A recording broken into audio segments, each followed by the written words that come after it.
4 marks question దానికి వెళ్దాం. 4 marks దానిలో మీకు స్టార్టింగ్ విత్ ప్లాంట్ అనాటమీ దగ్గర నుంచి స్టార్ట్ చేసినట్టయితే మార్ఫాలజీ, సెల్ స్ట్రక్చర్, అనాటమీ వీటి మీద క్వశ్చన్స్ వస్తాయి.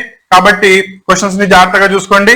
దానిలో ఫస్ట్ వచ్చేటప్పటికల్లా హోమోస్పోరస్ అండ్ హెటెరోస్పోరస్ పెరిడోఫైట్స్ ఎక్స్ప్లెయిన్ చేయడం విత్ 2 ఎగ్జాంపుల్స్. దీని మీద ఒక క్వశ్చన్ ఎక్స్పెక్ట్ చేయొచ్చు.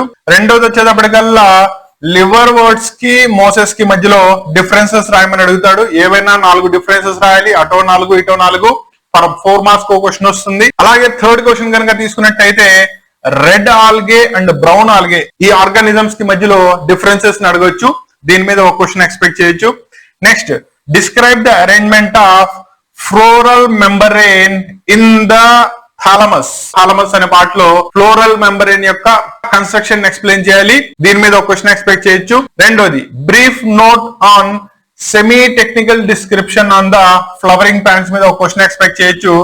Describe 4 types of placentations found in the flowering plants, that is stages of the flowering plants లో వస్తుంది. దాంట్లో ఒక క్వశ్చన్ మీకు 4 మార్క్స్ అడిగే ఛాన్స్ ఉంటుంది. క్లియరా?